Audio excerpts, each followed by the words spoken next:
Maithili TikTok music के मनमोहक गीत जरूर सुने और अच्छा लगे तो चैनल को सब्सक्राइब करें। मैथिली एक्सप्रेस की शानदार प्रस्तुति। मैथिली दुल्हन आ गया, मिथिलांचल में छा गया।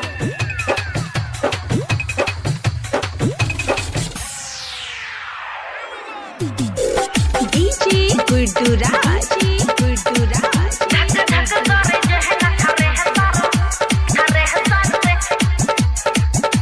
खुशी रिकॉर्डिंग स्टूडियो बलुआहा। धक धक करे जहे न थारे है सर रे, भक भक मारे चोलिया पर है सर रे। धक धक करे जहे न थारे है सर रे, भक भक मारे चोलिया पर है सर रे। रस से भराल लागे गहल गुल गुल, तो सहबू को है ब्यूटीफुल। हम छिहिया गेंदा फूल, सबका है ब्यूटीफुल। हम छिहिया गेंदा फूल।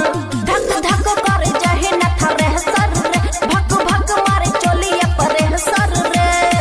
रस से भराल लागे गहल गुल गुल, तो सहबू का है ब्यूटीफुल। हम छिहिया गेंदा फूल, सबका है ब्यूटीफुल। हम छिहिया गेंदा फूल। डीजे सत्यम मदना बाजार। DJ good Madhubani, DJ good Madhubani, DJ good. हम छिहिया गेंदा फूल। खुशी रिकॉर्डिंग स्टूडियो बलुआहा। सुपौल सहरसा के छौरा पड़ल छै हमरे पीछा। पटना हमें घटना घटलै, पुरलै नै केकरो इच्छा। सुपौल सहरसा के छौरा पड़ल छै हमरे पीछा। पटना हमें घटना घटलै, पुरलै नै केकरो इच्छा। दरभंगा जिला छै हमर घर रे, रोज खाए छियै चाउमीन बर्गर रे। दरभंगा जिला छै हमर घर रे, रोज खाए छियै चाउमीन बर्गर रे।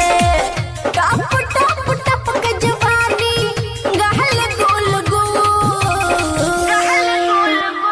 तो सहबू को है ब्यूटीफुल। हम छिहिया गेंदा फूल, सबका है ब्यूटीफुल। हम छिहिया गेंदा फूल। डीजे सत्यम मदना बाजार। DJ good Madhubani, DJ good Madhubani, DJ. हम छिहिया गेंदा फूल।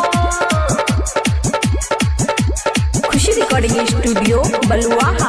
राइटर बबुआ राहुल कहै छै सुपर फाइन। अमन की मोहना से हो मारहि छै लाइन। राइटर बबुआ राहुल कहै छै सुपर फाइन।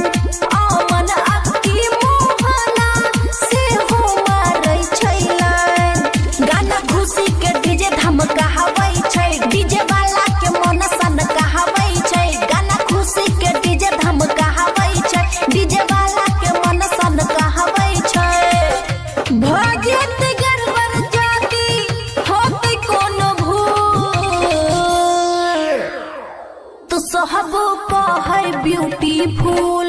हम छियै गेंदा फूल, सबका है ब्यूटीफुल। हम छिहिया गेंदा फूल। खुशी रिकॉर्डिंग स्टूडियो बलुआहा।